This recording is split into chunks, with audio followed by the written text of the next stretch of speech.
Hello બાળકો, કેમ છો? મજામાં? હું હાર્દિક સર ફરી આપ સૌનું આપણી યુટ્યુબ ચેનલ HRK સાયન્સ એકેડમીમાં હાર્દિક સ્વાગત કરું છું. લાસ્ટ ટાઈમ આપણે વાત કરી હતી ચેપ્ટર નંબર 6, નામ હતું પેશીઓ, ધોરણ 9નું. આજે જોવાની છે પેશીઓ, પણ પેશીઓનો બીજો એક પ્રકાર નામ છે જટિલ સ્થાયી પેશી. કેવી પેશીઓ? જટિલ સ્થાયી પેશી. અત્યાર સુધી આપણે પેશીનો એક પ્રકાર ભણ્યો હતો. એ પ્રકારનું નામ હતું સરળ સ્થાયી પેશીઓ. હવે જટિલ સ્થાયી પેશી એટલે શું અને સરળ સ્થાયી પેશી એટલે હું સૌથી પહેલા તો આપણે જોઈ છે કે સરળ સ્થાયી પેશીના મુખ્યત્વે 3 પ્રકાર હતા. ક્યાં? એક પ્રકાર હતો જેને આપણે કીધું હતું કયો પ્રકાર? મૃદુતક પેશી. બીજો પ્રકાર હતો જેને આપણે કીધું હતું સ્થૂળકોણક પેશી. ત્રીજો પ્રકાર હતો જેને આપણે કહેતા હતા દ્રઢોતક પેશી. તો 3 પ્રકારની પેશીઓ હતી જેનો સમાવેશ સરળ સ્થાયી પેશીમાં થતો હતો. ત્રણે યાદ રાખવાની એક રીત હતી કે મૃદુતક હોય તો એના કોષો છે જીવંત હોય અને સતત વિભાજન પામે. સ્થૂળકોણક પેશી એના ખૂણાના ભાગ ઉપર સ્થૂલન થયેલું હોય. કોષો કેવા હોય તો કે ખૂણાએથી અનિયમિત રીતે લાંબા જોવા મળે. આ સ્થૂળકોણક પેશીની ખાસિયત. અને દ્રઢોતક પેશીની ખાસિયત શું હતી તો કે દ્રઢોતક પેશીની ખાસિયત એ હતી કે પેશીના કોષો છે નિર્જીવ હોય. ઉદાહરણ તરીકે નાળિયેરના રેસાની છાલ. આ બધા જ કોષોને દ્રઢોતક પેશીના કોષો આપણે કીધા હતા. પછી જોયું હતું વાયુરંધ્ર વિશે. તો વાયુરંધ્ર કોને કીધું હતું તો પર્ણના અધિસ્તરમાં જોવા મળતી રચના, એની સાથે સાથે અધિસ્તર વિશે વાત કરી હતી. અને છેલ્લો આપણો જે ટોપિક હતો, આ છેલ્લો ટોપિક હતો છાલનું નિર્માણ કે કઈ રીતે થાય. તો દ્વિતીય વર્ધનશીલ પેશી વિશે વાત કરી હતી. આ અહીંયા પેશીઓનો એક પોર્શન, મતલબ કે સરળ સ્થાયી પેશીઓ છે એની આખી કથા પૂરી થઈ હતી. હવે આપણે જે કથા માંડવાની છે, આ કથા છે જટિલ સ્થાયી પેશીઓ. તો જટિલ સ્થાયી પેશીઓનો મતલબ શું તો કે એક કરતાં વધારે પ્રકારના કોષો ભેગા મળી અને જે પેશીનું નિર્માણ કરે અથવા તો એકી સાથે કાર્ય કરે તો આવી પેશીને કઈ પેશીના નામથી ઓળખાય? જટિલ સ્થાયી પેશી. એટલે એક કરતાં વધારે પ્રકારના કોષો એક સાથે એક જ કાર્ય કરે અથવા તો એક જ પ્રકારનું કાર્ય કરે તો આવી પેશીને અથવા તો આ કોષોના સમૂહને કયા નામથી ઓળખાય? જટિલ સ્થાયી પેશી. તો વ્યાખ્યા આપવી હોય તો આપણે આવી આપી શકીએ કે એક કરતાં વધારે પ્રકારના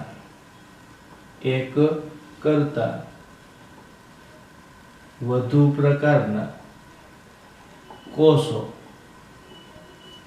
એક કરતાં વધુ પ્રકારના કોષો એક સાથે મળીને કાર્ય કરતા હોય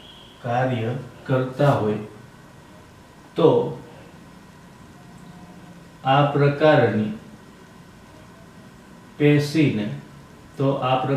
પેશીને જટિલ સ્થાયી પેશી કહે છે. જો એક કરતાં વધુ પ્રકારના કોષો ભેગા મળીને અથવા તો એકી સાથે મળીને કાર્ય કરતા હોય તો આ પ્રકારની પેશીને કઈ પેશીના નામથી ઓળખાય? જટિલ સ્થાયી પેશીના નામથી ઓળખાય. હવે ઉદાહરણ તરીકે જલવાહક પેશી અને અનવાહક પેશી. ટૂંકમાં જટિલ સ્થાયી પેશીના જ 2 પ્રકાર પડે. એમાંનો એક પ્રકાર છે જેને કહેવામાં આવે જલવાહક પેશી. એક પ્રકાર છે જેને કહેવામાં આવે જલવાહક પેશી અને બીજો પ્રકાર છે જેને કહેવામાં આવે અન્નવાહક પેશી. બીજો પ્રકાર જેને કયા નામથી ઓળખાય? અન્નવાહક પેશી. આ બે કેના ઉદાહરણો છે? જટિલ સ્થાયી પેશી. હવે જો જલવાહક પેશી અને અન્નવાહક પેશી, આ બંને પેશીઓ છે એ જુદા જુદા ભાગની અંદર વિભાજિત થયેલી હોય. જલવાહક પેશી અને અન્નવાહક પેશી. એમાં જલવાહક પેશી છે એની અંદર કુલ 3 કે 4 અલગ અલગ પ્રકારના કોષો હોય જેનું મુખ્ય કાર્ય શું તો કે પાણી અને ખનિજ ક્ષારોનું ઉર્ધ્વ દિશામાં વહન કરવાનું કામ કોના દ્વારા થાય તો કે જલવાહક પેશી દ્વારા. હવે આની અંદર હાજર હોય 3 જુદા પ્રકારના કોષો, જેમાંનો એક કોષ જેને કહેવામાં આવે જલવાહક મૃદુતક, બીજો કોષ છે જેને કહેવામાં આવે જલવાહિનીકી અને ત્રીજો કોષ છે જેને કહેવામાં આવે જલવાહક તંતુઓ અથવા તો એને કહેવામાં આવે જલવાહિની. તો 3 પ્રકારના કોષો શેમાં જોવા મળે? જલવાહક પેશીમાં. એમાંનો એક પ્રકાર જેને આપણે કહેતા હતા જલવાહિની, એક પ્રકાર જેને કહેવામાં આવે જલવાહિની. બીજો કોષનો પ્રકાર છે જેને કહેવામાં આવે જલવાહિનીકી. બીજો પ્રકાર છે જેને કયા નામથી ઓળખાય? જલવાહિનીકી. અને ત્રીજો પ્રકાર છે જેને કહેવામાં આવે જલવાહક મૃદુતક. આ એક જ પેશીના 3 પ્રકારના કોષો જલવાહિની, જલવાહિનિકી અને જલવાહક મૃદુતક. એટલે જ આપણે વ્યાખ્યાની અંદર કીધું કે એક કરતાં વધુ પ્રકારના કોષો એક સાથે મળી અને કાર્ય કરતા હોય તો આ પ્રકારની પેશીને કયા નામથી ઓળખાય? જટિલ સ્થાયી પેશી. એમાં પહેલી પેશી જલવાહક પેશી છે. તો જલવાહક પેશીના મુખ્ય 3 પ્રકારના કોષો, જલવાહિની, જલવાહિનિકી અને જલવાહક મૃદુતક. એવી જ રીતે અન્વાહક પેશી છે. તો એમાં પણ જુદા જુદા પ્રકારના કોષો ભેગા મળી અને એક પ્રકારનું કાર્ય કરતા હોય. તો અન્વાહક પેશી છે. આ અન્વાહક પેશીમાં કોનો સમાવેશ થાય? તો અન્વાહક પેશીમાં લગભગ 3 કે 4 પ્રકારના કોષો જોવા મળે, જુદા જુદા. બરાબર છે.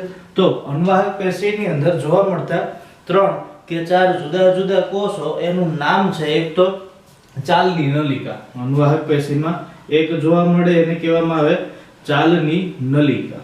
બરાબર છે. બીજો એક ભાગ છે એને કહેવામાં આવે અન્વાહક મૃદુતક. બીજો ભાગ જેને અથવા તો બીજો પ્રકારનો કોષ જેને કહેવામાં આવે અન્વાહક મૃદુતક. આ સિવાય અન્વાહક પેશીનો હજી એક ભાગ છે જેને કહેવામાં આવે સાથી કોષો. જેને કયા નામથી ઓળખાય? સાથી કોષો. જે કોની સાથે જોડાયેલા હશે? તો કે ચાલની નલિકા સાથે. પાછું ચાલની નલિકાની અંદર પણ હજી એક અલગ પ્રકારનો કોષ જોવા મળે જેને ચાલની પટ્ટિકા કે પટ્ટી આકારનો કોષ જોવા મળે. તો આ બધાય કોષો છે ક્યાં જોવા મળે? તો કે આ બધાય કોષો છે એ અન્વાહક પેશીમાં જોવા મળે. અને હજી એક કોષ છે જેને કહેવામાં આવે અન્વાહક તંતુ. આ સિવાયનો એક કોષ છે જેને કયા નામથી ઓળખાય? અન્વાહક તંતુ. તો જલવાહક પેશી અને અન્વાહક પેશીમાં આ બે જુદા. તો આ અન્વાહક પેશી અને જલવાહક પેશીમાં મુખ્ય તફાવત જોવા મળે કે અન્વાહક પેશી છે, આ અન્વાહક પેશી મોટાભાગે શેનું વહન કરે? તો કે અનાજનું અથવા તો ખનિજ દ્રવ્યોનું વહન કરે. જ્યારે જલવાહક પેશી છે એ શેનું વહન કરશે? તો કે જલવાહક પેશી ખોરાકનું અને પાણી અને ખનિજ દ્રવ્યોનું વહન કરે. હવે જો જલવાહક પેશીમાં ને તો અન્વાહક પેશીમાં એક ફેરફાર એ છે કે અહીંયા એક જ પેશીના મુખ્ય 3 કોષો જોવા મળે. કે એક જ પેશી જુદા જુદા 3 પ્રકારના કોષોની બનેલી છે.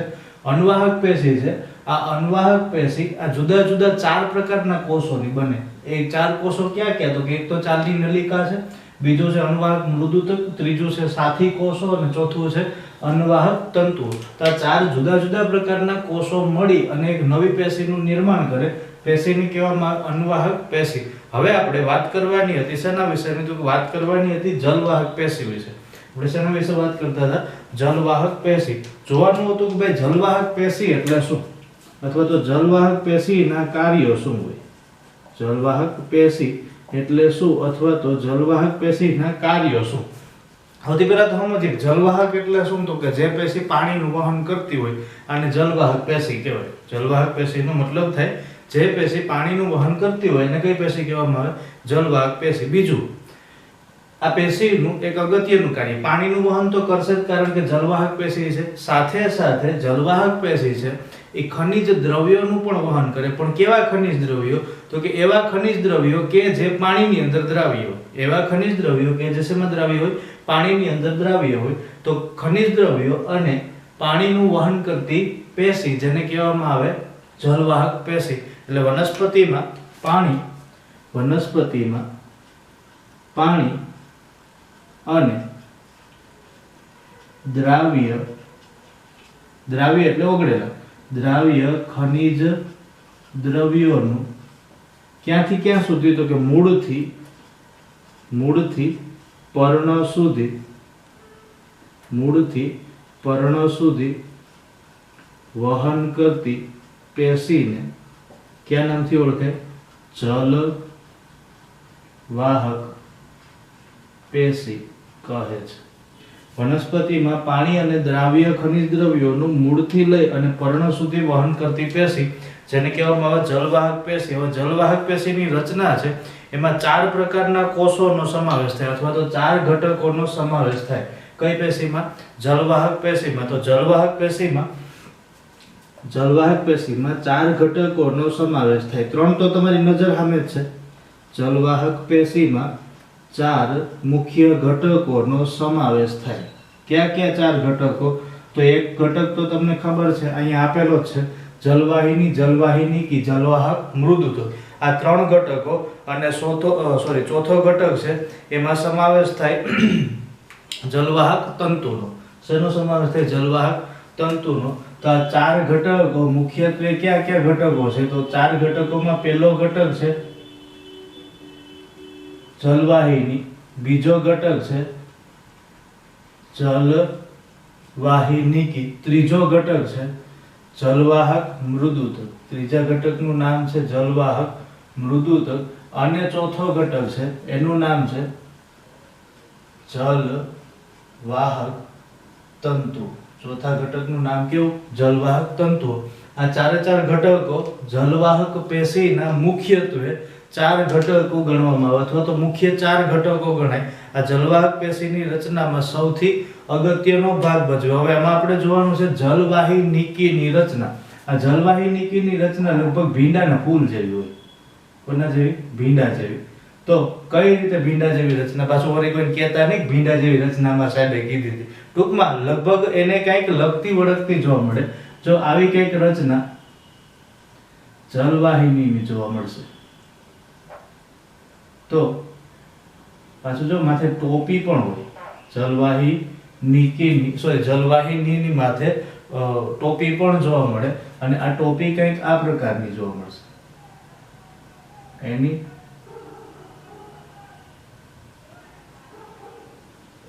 ઉપર જોવા મળતી ટોપી જેવી રચના, વચ્ચે છિદ્રો જેવી રચના હોય. તો આ આખી છિદ્રો જેવી રચના છે. આ છિદ્રો જેવી રચનાનું મુખ્ય કાર્ય શું?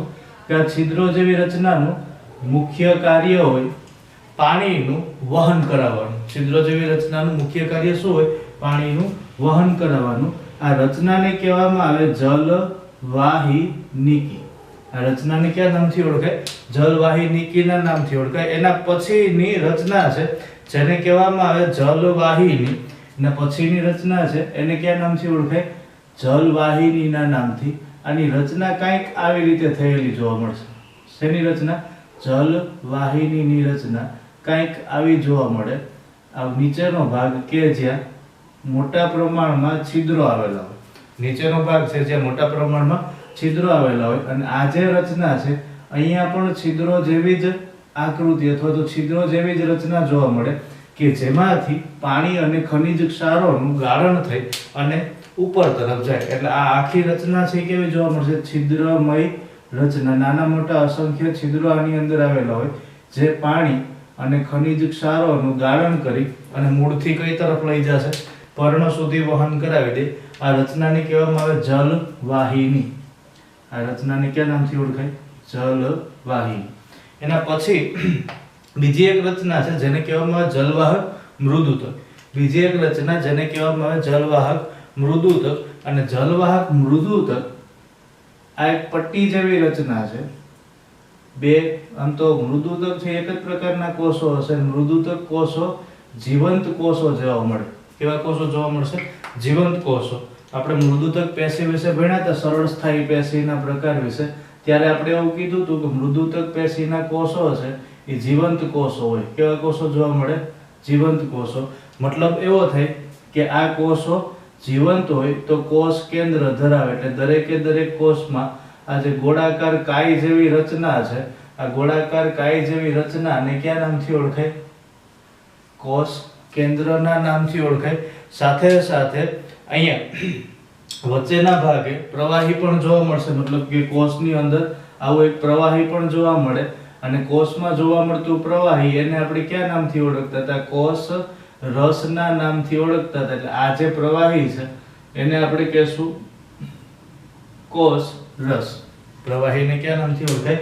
કોષ રસના નામથી ઓળખાય. આ કઈ પેશી થશે? જલવાહક પેશીનો ઘટક કયો? જલવાહક મૃદુતક. આ ઘટકને કહેવામાં આવે જલવાહક મૃદુતક. તો જલવાહક પેશીનો એક ઘટક થયો. હવે જો જલવાહક પેશીમાં જલવાહિની અને જલવાહિનીકી, જલવાહિની અને જલવાહિનીકી આ બંનેનું કાર્ય શું? જલવાહિની અને જલવાહિની આ બંને જુદા જુદા કાર્યો કરી દે કઈ પેશીમાં. આમ જો તો બધાય કોષો ભેગા થઈને એક કાર્ય કરે, સામાન્ય કાર્ય કયું તો કે પાણી અને દ્રાવ્ય ખનિજ ક્ષારો છે. આ દ્રાવ્ય ખનિજ ક્ષારોનું ઉર્ધ્વ દિશામાં વહન કરવાનું કાર્ય કોના દ્વારા થાય? જલવાહક પેશી દ્વારા. એટલે બધાય કોષોનું એક કાર્ય સમાન, પણ બધાય કોષો છે એક કાર્ય જુદી જુદી રીતથી કરશે. એક કાર્ય એટલે આ એક જ કાર્યમાં અલગ અલગ રીતથી મદદ કરે. અંતે જતા સરવાળો એક જ થાય કે ભાઈ કામ કયું કરે તો કે એક તો પાણી પહોંચાડવાનું કામ કરે અને દ્રાવ્ય ખનિજ ક્ષારો પહોંચાડવાનું કામ કરે. એમાં આ જલવાહિની અને જલવાહિની આ બંનેની રચના છે અથવા તો સંરચના કહી લ્યો તો આ બેયની હરખી હોય. કેવી સંરચના જોવા મળે? જાલાકાર. જોવું છે જાળી જેવી જ રચના છે. એટલે જલવાહિની અને જલવાહિનીની રચના છે જાલાકાર જોવા મળે. સાથે સાથે જલવાહિની અને જલવાહિની બંનેની કોષ દિવાલ જાડી હોય. એટલે જલવાહિની અને જલવાહિની બંનેની કોષ દિવાલ કેવી જોવા મળે? જાડી જોવા મળે. જોઈને પણ એવું લાગે કે આની કોષ દિવાલ જાડી હશે. આખો ભાગ છે કોષ દિવાલનો ભાગ થાય. એટલે આની કોષ દિવાલ છે કેવી જોવા મળશે? જાડી જોવા મળશે. બીજી આની ખાસિયત એ છે કે આ એકમો છે કોનું વહન કરે તો કે એક તો પાણીનું વહન કરે. શેનું વહન કરે? પાણીનું અને ખનિજ ક્ષારોનું. જલવાહિની અને જલવાહિની પાણી અને ખનિજ ક્ષારોનું વહન કરે. કઈ તરફ વહન કરે તો કે ઉર્ધ્વ દિશામાં વહન કરે. એટલે આપણે એવું કહી શકીએ કે જલવાહિની અને જલવાહિની પાણી અને ખનિજ ક્ષારોનું કઈ તરફ વહન કરે? ઉર્ધ્વ દિશામાં વહન કરે છે. કઈ દિશામાં વહન કરે? ઉર્ધ્વ દિશા. ઉર્ધ્વ દિશા મતલબ કે ઉપર તરફ. બરાબર. એના પછીનો એકમ છે જલવાહક મૃદુત્વ. એના પછીનો એકમ છે જેને આપણે કહેશું જલવાહક મૃદુત્વ. જલવાહક પેશીનો હજી એક એકમ એનું નામ છે જલવાહક મૃદુત્વ. આ થોડોક લાઇટકો પણ હોય. શું કામ લાઇટકો હોય? એની પાછળનું કારણ એ છે કે જલવાહક મૃદુતક છે એ જલવાહક પેશીનો એકમાત્ર જીવંત એકમ છે. કેવો એકમ છે? એકમાત્ર જીવંત એકમ અથવા તો એકમાત્ર જીવંત કોષ છે. કઈ પેશીનો? જલવાહક પેશીનો. અને એ કયો કોષ? જલવાહક મૃદુતક. જે જલવાહક પેશીનો એકમાત્ર જીવંત એકમ અથવા તો જીવંત કોષ છે. અને આનું કામ શું તો કે ખોરાકનો સંગ્રહ કરવાનું કાર્ય કરે. શેનું કાર્ય કરે? ખોરાકનો સંગ્રહ કરે. કોણ? જલવાહક મૃદુતક. જીવંત કોષ હોવાને લીધે ખોરાકનો સંગ્રહ કરવાનું કાર્ય કરે. સાથે સાથે પાણીનું પાર્શ્વ બાજુએ મતલબ કે પાછળની બાજુએ કિનારી તરફ સંવહન કરવામાં મદદરૂપ થાય. એટલે સાથે સાથે બીજું શું કરે તો કે પાણીનું પાર્શ્વ બાજુએ કિનારી તરફ સંવહન કરવામાં મદદરૂપ થાય. પાર્શ્વ બાજુએ કિનારી તરફનો મતલબ છે પાછળની બાજુએ. કેમાં તો કે પેશીમાં કિનારી તરફ મતલબ કે કિનારા ઉપર આવેલા કોષોમાં પાણીનું વહન કરવામાં મદદરૂપ થતો એકમ એટલે કોણ તો કે એ એકમ એટલે જલવાહક મૃદુતક થશે. પાર્શ્વ બાજુએ કિનારી તરફ પાણીનું સંવહન કરવામાં મદદરૂપ થાય. કયો એકમ? જલવાહક મૃદુતક. અને આ સિવાયનો હજી એક એકમ છે જેનું નામ છે જલવાહક તંતુઓ. જલવાહક પેશીનો હજી એક એકમ જેને કહેવામાં આવે જલવાહક તંતુઓ.